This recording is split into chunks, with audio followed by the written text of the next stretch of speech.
How much of your life are you postponing because you don't feel ready yet? Ready to start, ready to change something, ready to apply yourself, maybe ready to leave or ready to speak up or ready to take yourself seriously. A lot of us are living our lives out there thinking that in order to do any of the above, change yourself or your approach or how you live your life, we need to feel confident first. We do not. We do not. We need to get into action first. The longer we wait for certainty before we act, the smaller our life becomes because we stop getting out there and living it.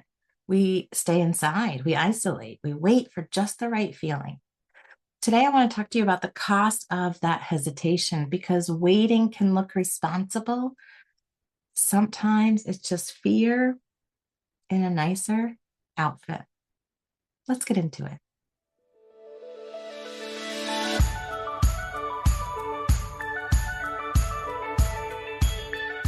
Welcome to This Life of Ours, a space for real conversations, heartfelt insight, and everyday coaching.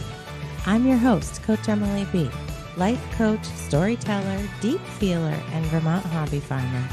Around here, we talk through what it means to grow, heal, and stay grounded in the life you've got while reaching for the one you want. I'll teach, I'll coach, I'll talk to myself.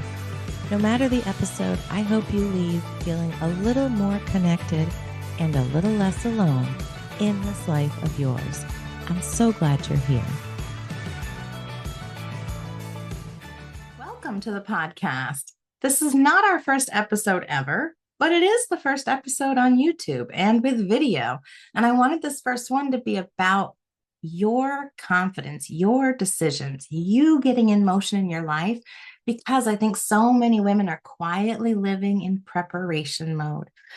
Men too, but especially women, thinking about what they want, researching it, talking about it, planning it, imagining it, but not fully stepping into it. And after a while, that hesitation starts feeling normal, maybe even starts feeling like just something you have to do. You stop noticing how often you talk yourself out of things, how often you delay your decisions, how often you abandon yourself before you even begin. This episode is really about learning how to move before you feel fully confident, because that's how actual confidence gets built. Movement. One of the biggest misunderstandings that people have is this idea that successful people feel ready before they act. No, they don't. No, they do not. They act while they're scared. They act while they're uncertain. They act while it's just awkward. They act while they feel underprepared. They act while they feel so visible and vulnerable. They act while feeling imperfect. The difference is they stop making discomfort mean don't move, don't act. That is the shift.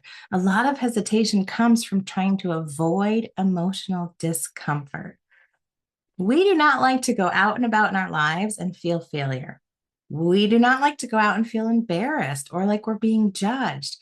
We also don't like regret and disappointment. And that often follows when we don't allow ourselves to go out and live our life. So instead of risking those feelings of disappointment, judgment, regret, failure, embarrassment, whatever it is, we stay in thought loops. We need more time. We need to think about it. Maybe later. I just want to make sure. Listen, those are thoughtful decisions and they matter, but there's also a point where we're overthinking, and overthinking becomes avoidance. You already know this feeling. You revisit the same decision over and over and over, or you consume more content. How many of us are perpetual students? Sign up for another class, sign up for another class, learn more. I still haven't changed, learn more. You wait for the magical moment where clarity arrives and suddenly everything feels easy. Meanwhile, time keeps ticking. It's not going to feel easy until you allow yourself to practice. So many of men and women, but a lot of women have spent years learning how to be careful. Careful with other people's opinions, careful not to fail publicly, careful not to ask for too much help, careful not to inconvenience anyone, and especially Be careful not to look foolish, please. Eventually, you all, careful starts to feel like confinement. Your whole life gets organized around emotional protection instead of expansion. What is there to experience and explore and be part of and be curious about? That creates an exhaustion. It does. When we confine ourselves to this small life, we get bored, we get tired, we're perpetually wanting more, but not allowing it. Deep down, if you know there's more in life for you, you can feel it. It doesn't mean you need to have more achievement or more hustle or more productivity. It just means you need to be more honest with yourself about where you're delaying movement, where you're hesitating taking action on your life, and where you need to start building self-trust, which means having more willingness to actually live your life instead of just endlessly preparing for it. Really, the only way we're going to build trust is if we allow ourselves to get out there and try the thing that we want to be doing, that we want to be good at, that we want to feel confident in. I want to invite you to zoom out for a second. Imagine yourself 1 year from now, not the version of you who became fearless, not the version of you who suddenly got perfect motivation, but the version of you who simply stopped hesitating as much, who made faster decisions, who started before feeling fully ready, who stopped abandoning themselves every time discomfort showed up. How different would your life look if you allowed these things, if you allowed decisions to just come in and happen with the freedom to redecide if something's not quite right for you? If you allowed more trust, if you allowed yourself to practice and build evidence, what would happen? What would happen? Most of us, our lives don't change dramatically overnight. And that's why we stop. We're like, that didn't work. Didn't work. I tried it. Tried it. It was horrible. It didn't work. First of all, if we're looking for change that fast, that's not going to happen unless we start lying to ourselves. And that's possible. That's possible. But it also says you're looking to take a step that's too big. It's too big. So we have to look for small moments that are repeatable, that build courage, tiny, quiet, daily things, having a hard conversation, submitting an application for something you've been thinking about. Maybe it's a class, certification, a job, setting a boundary, saying, no, I'm not going to go do that. Or if you yell at me, I am going to walk away. I'm going to say, we need to have this conversation later. Maybe you allow yourself to just go for a walk. I've been wanting to walk out in the sun. I'm going to allow that to happen. I'm going to show myself I have time for that now, even though I have all of these things that need to be done. There's always things to be done. Maybe it means logging into a workshop and turning your camera on. That's how your identity changes, by getting out there, making small changes in the life you live, and your brain categorizes that as moments to hold on to.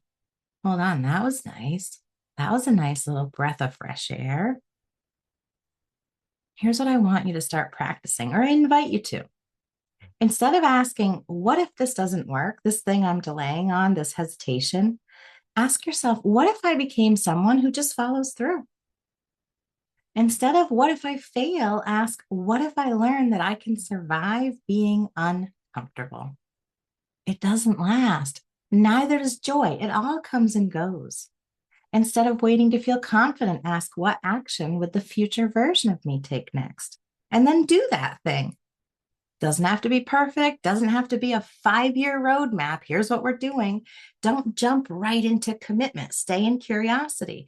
This is what this is likely going to look like. And I will build on it from there. We're only looking for the next right move. We don't need the whole path.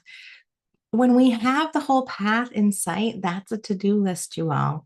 If you want to build goals, if you want to go after something bigger than you can think, you can't have all the steps. That's not your business yet. You're not ready for those. So you have to be in the step that you're on. Confidence is built through evidence, and evidence comes from action, not thinking, not consuming, not preparing forever, just taking action.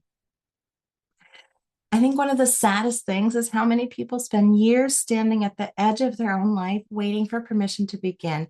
And that was me too. And eventually something comes and knocks you side the head, and you realize nobody's coming to hand you certainty.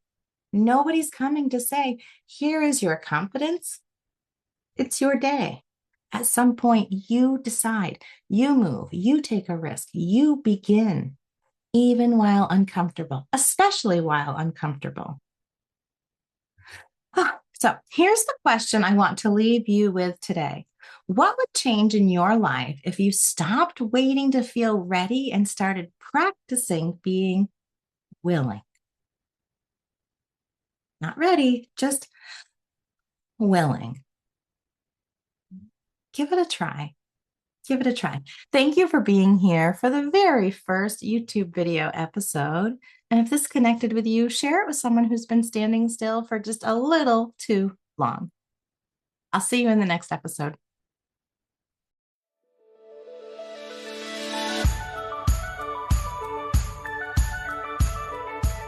Thank you so much for being here. If something in today's episode resonated with you, we'd love for you to share it with a friend or leave a review. It helps others find this space. You can find full episode transcripts and learn more about our amazing team of coaches at www.birchandstonecoaching.com. Until next time, stay rooted, stay resilient, and keep rising. This life of ours is worth showing up for.